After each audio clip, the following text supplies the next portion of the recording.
Bismillahirrohmanirrohim. Assalamualaikum warahmatullahi wabarakatuh. Bertemu dengan saya, Ibu Jumaina, akan membahas materi tentang pemeriksaan dana kas kecil. Tapi sebelumnya, Ibu akan mengingatkan ke kalian tentang materi kita sebelumnya ya. Nah, materi kita sebelumnya pengelolaan kas kecil. Ya, apa sih kas kecil itu? Kas kecil adalah uang tunai yang disediakan untuk keperluan pengeluaran yang jumlahnya relatif kecil ya. Tapi kas kecil juga memiliki karakteristik, yaitu satu, dana kas kecil disimpan di dalam box. Kemudian yang kedua, jumlah dibatasi sesuai dengan kebijakan perusahaan ya. Biasanya jumlah uangnya antara 500.000 hingga 10 juta. Kemudian digunakan untuk membiayai transaksi kecil yang sifatnya rutin setiap hari ya. Kemudian dana kas kecil ini dipegang oleh kasir. Nah, prosedur pengelolaan kas kecil. Satu, pembentukan dana kas kecil. Pembentukan dana kas kecil dilakukan dalam 3 langkah. Satu, menaksir jumlah dana kas kecil dengan memperhitungkan kebutuhan untuk 3 hingga 4 minggu. Yang kedua, memberikan estimasi dana kas kecil kepada bendahara.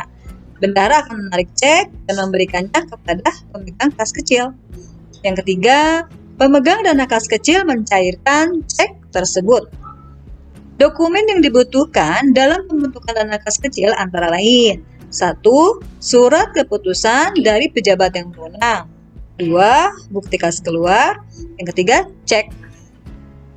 Selanjutnya, pembayaran dengan menggunakan dana kas kecil.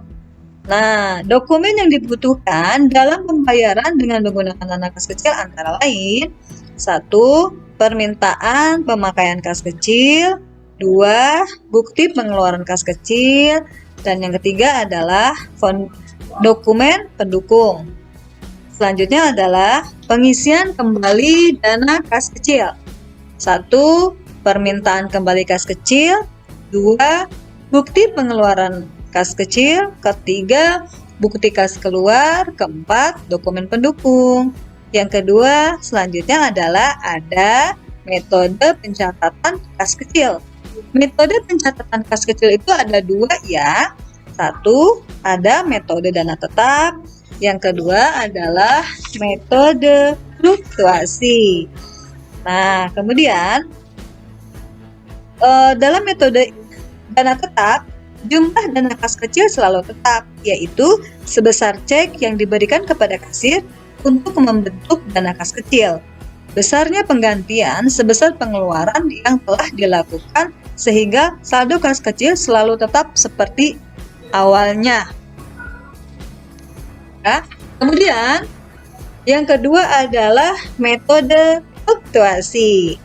Ya, metode fluktuasi itu adalah pengeluaran kas kecil oleh kasir akan dicatat dalam jurnal sehingga buku kas kecil dapat digunakan sebagai dasar pencatatan dalam buku besar ya. Nah, sekarang kita akan membahas materi kita yang hari ini, yaitu pemeriksaan dana kas kecil. Tujuan pembelajaran dari materi kita kali ini adalah diharapkan kalian mampu menjelaskan cara membuat berita acara perhitungan kas kecil dengan benar. Selanjutnya, kalian mampu menjelaskan cara mencatat selisih dana kas kecil, baik selisih lebih maupun selisih kurang dengan benar. Kemudian, kalian mampu menjelaskan cara menyusun laporan mutasi kas kecil dengan benar. Selanjutnya, kalian mampu membuat berita acara perhitungan kas kecil dengan tepat. Selanjutnya, kalian mampu melakukan pencatatan selisih kas kecil, baik selisih lebih maupun selisih kurang dengan tepat. Selanjutnya, kalian mampu menyusun laporan mutasi kas kecil dengan baik. Menghitung fisik dana kas kecil. Pada setiap akhir periode, pemegang dana kas kecil harus mempertanggungjawabkan semua pemakaian atau pengeluaran dana kas kecil dengan membuat laporan pembukuan kas kecil dan dilampiri dengan bukti-bukti pengeluaran. Dan perlu diadakan perhitungan uang kas secara fisik yang dilakukan oleh pemeriksa dan disaksikan oleh 2 orang atau lebih dan dibuatkan berita acara perhitungan uang kas.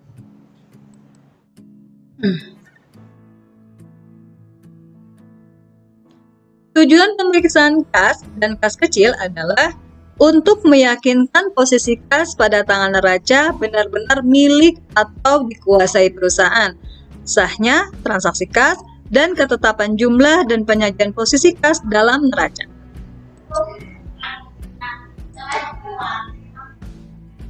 Cara untuk mencari saldo kas kecil pada akhir periode adalah sebagai berikut.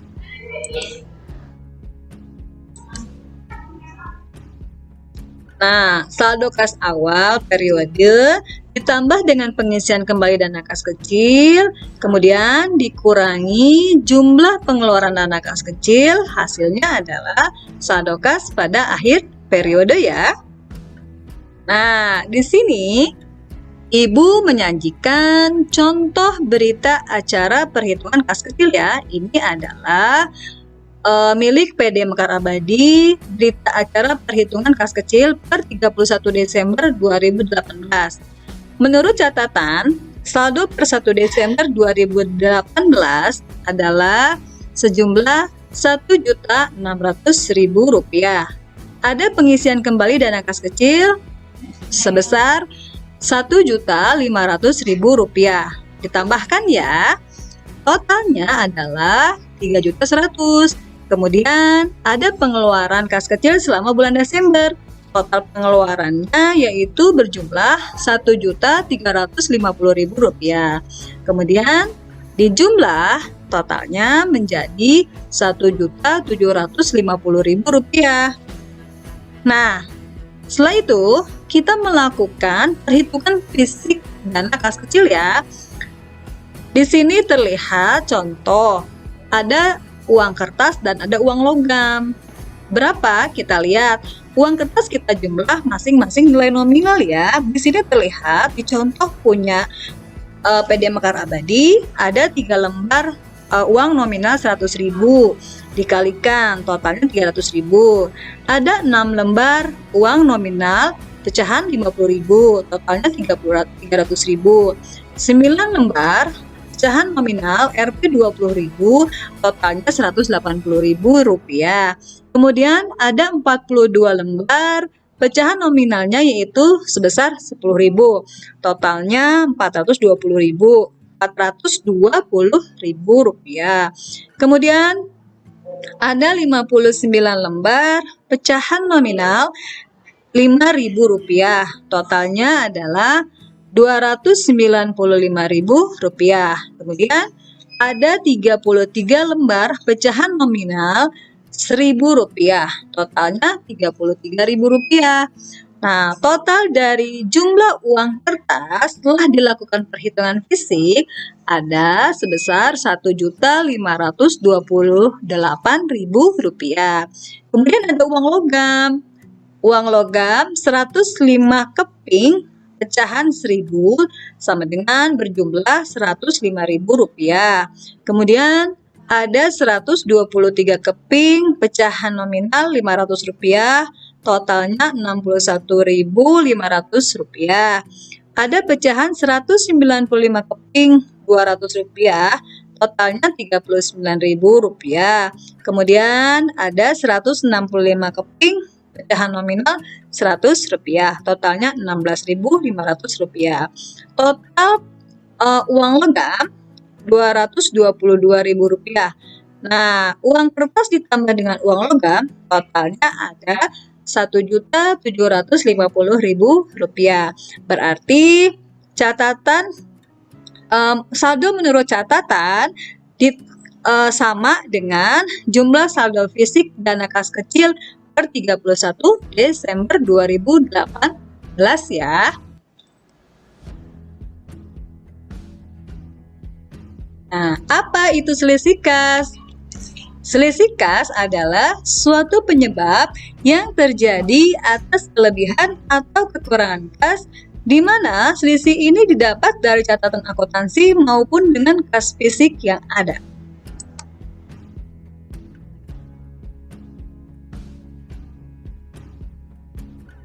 Nah, jenis-jenis selisih kas.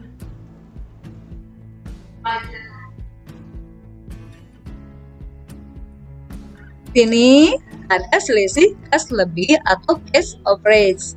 Biasanya, selisih kas lebih ini menggambarkan keadaan yang terjadi di mana nominal kas fisik lebih besar dari pencatatan keuangan perusahaan.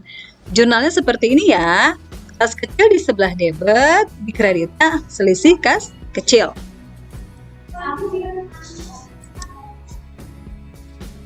Nah, kemudian ada selisih kas kurang atau cash shortage. Bagian selisih kas kurang ini menggambarkan keadaan yang sebaliknya, di mana kas fisik lebih kecil dibandingkan dengan pencatatan keuangan. Jurnalnya, selisih kas kecil di sebelah debit, di kreditnya kas kecil. Apa saja penyebab terjadinya selisih? 1. Kesalahan menginput nominal. Kedua, kekeliruan dalam memberikan kembalian nominal kecil maupun besar. Adanya uang palsu. Kemudian yang keempat, jumlah uang yang diterima lebih besar atau lebih kecil daripada jumlah yang seharusnya dicatat karena terjadinya pecahan kecil. Yang kelima, sebab-sebab lain yang sama sekali tidak diketahui. Mutasi dana kas kecil. Dalam laporan mutasi ada saldo awal kas kecil, kemudian yang kedua pengeluaran dana kas kecil, yang ketiga selisih kas kecil, yang keempat pengisian kembali dana kas kecil.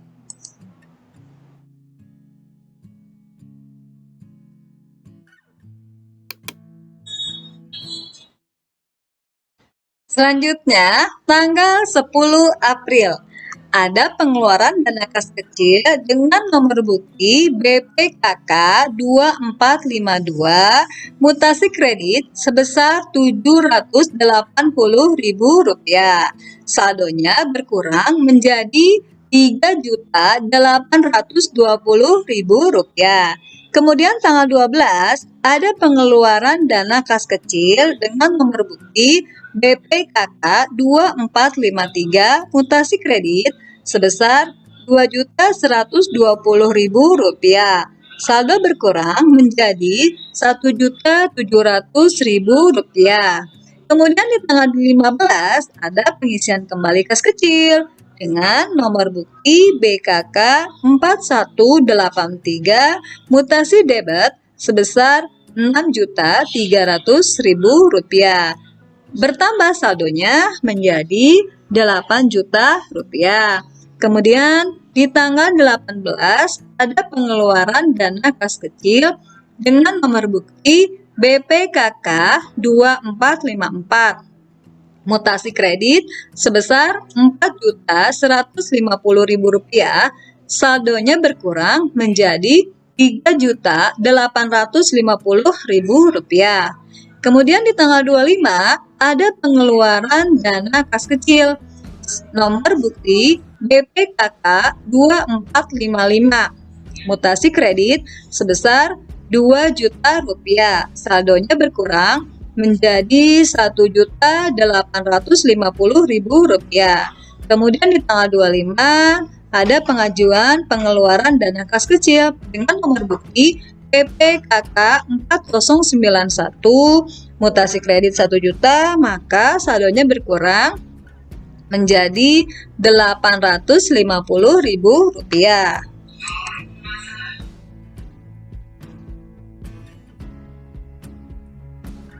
Dari mutasi yang sudah kita buat, maka PT Maju membuat laporan mutasi kas kecil untuk bulan April 2018 sebagai berikut ya. 1. Saldo awal pembentukan kas kecil sebesar 8 juta rupiah. Kemudian pengisian kembali dana kas kecil bulan April 2018 nomor BKK nomor 4183 berjumlah Rp6.300.000. Nah, totalnya jumlah uang kas yang tersedia selama bulan April 2018 adalah sebesar Rp14.300.000. Kemudian pengeluaran dana kas kecil selama bulan April yaitu BPKK 2451 berjumlah Rp3.400.000. BPKK 2452 sebesar Rp780.000. BPKK 2453 sebesar Rp2.120.000. Kemudian BPKK 2454 sebesar Rp4.150.000. Kemudian BPKK 2455 sebesar Rp2.000.000. Total pengeluaran bulan ini Rp12.450.000. Ditambah dengan permintaan pengeluaran kas kecil PPKK 4091 berjumlah Rp1 juta. Nah, jumlah pengeluaran bulan ini totalnya adalah Rp13.450.000. Jumlah uang kas yang tersedia selama bulan April dikurangi dengan jumlah pengeluaran bulan ini Rp14.300.000 dikurangi Rp13.450.000 sama dengan Rp850.000 ya. Itu adalah sisa dana kas kecil tanggal 30 April. Kemudian kita lihat ada selisih kurang dana kas kecil ya sebesar Rp300.000. Nah, saldo akhir dana kas kecil kita bulan April adalah sebesar Rp550.000.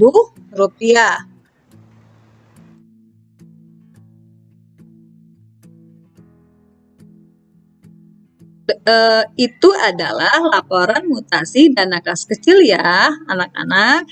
Jadi kesimpulan dari pembahasan materi kita kali ini adalah pemeriksaan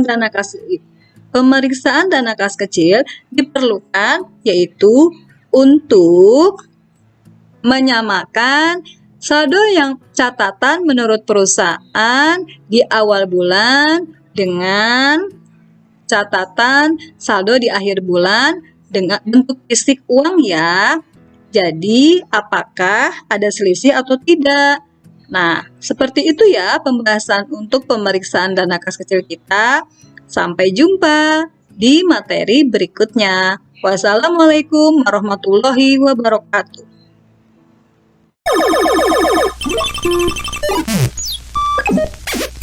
Game over, man.